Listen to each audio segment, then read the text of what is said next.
بسم اللہ الرحمن الرحیم۔ السلام علیکم معزز ناظرین، جمعہ کے دن کو اللہ رب العزت نے بہت فضیلت بخشی ہے، جیسا کہ سورۃ الجمعہ میں اللہ رب العزت نے ارشاد فرمایا، یا ایہا الذین آمنوا اذا نودی للصلاة من یوم الجمعة فاسعوا الی ذکر اللہ وذروا البیع ذالکم خیر لکم ان کنتم تعلمون۔ اے لوگو جو ایمان لائے ہو، جب پکارا جائے جمعہ کے دن نماز کے لیے تو اللہ کے ذکر کی طرف دوڑو اور خرید و فروخت چھوڑ دو، یہ تمہارے لیے زیادہ بہتر ہے اگر تم جانو۔ اس دن ہم احادیث کے مطابق بتائے گئے اعمال پر عمل کرتے ہوئے بہت تھوڑے سے اعمال سے نیکیوں کا بہت بڑا ذخیرہ جمع کر سکتے ہیں۔ آج میں 5 ایسی احادیث بیان کروں گا جو آپ کے اور میرے رہبر و رہنما محمد مصطفیٰ صلی اللہ علیہ وسلم نے خاص جمعہ کے حوالے سے بیان فرمائیں۔ پہلی حدیث جو حضرت ابو ہریرہ رضی اللہ تعالی عنہ سے روایت کردہ ہے کہ رسول اللہ صلی اللہ علیہ وسلم نے ایک مرتبہ جمعہ کے دن ارشاد فرمایا، مسلمانوں، اللہ تعالیٰ نے اس دن کو تمہارے لیے عید کا دن بنایا ہے،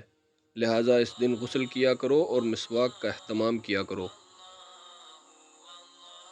دوسری حدیث جو حضرت ابو ہریرہ رضی اللہ تعالیٰ عنہ سے ہی روایت کردہ ہے کہ رسول اللہ صلی اللہ علیہ وسلم نے ارشاد فرمایا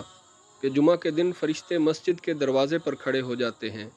اور اس دن مسجد میں پہلے آنے والے کا نام پہلے اور اس کے بعد میں آنے والے کا نام اس کے بعد میں لکھتے ہیں۔ جو جمعہ کی نماز کے لیے سب سے پہلے جاتا ہے اسے اونٹ کی قربانی کا ثواب ملتا ہے،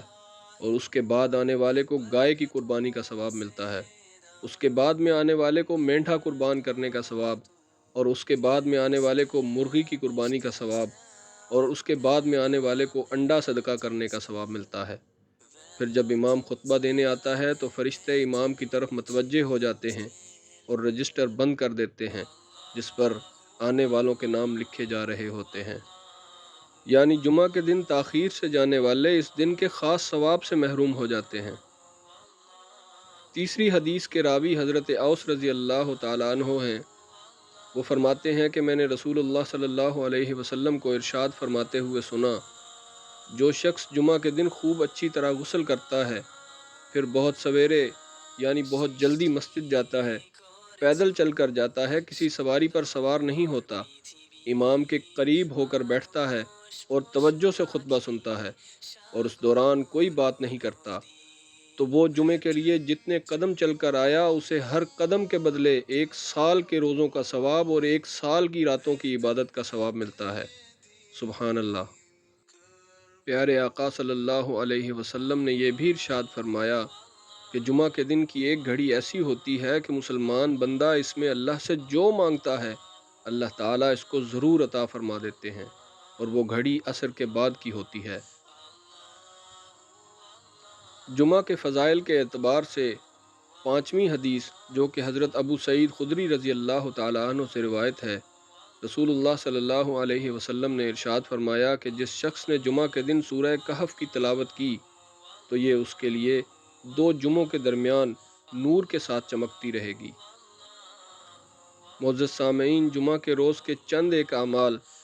جو ہیں تو بہت آسان لیکن ثواب کے اعتبار سے بہت بڑے ہیں۔ اللہ تعالی ہمیں جمعہ کی خیر و برکات سمیٹنے کی توفیق عنایت فرمائے اور نیکیوں میں جلدی کرنے والا بنائے۔ آمین یا رب العالمین۔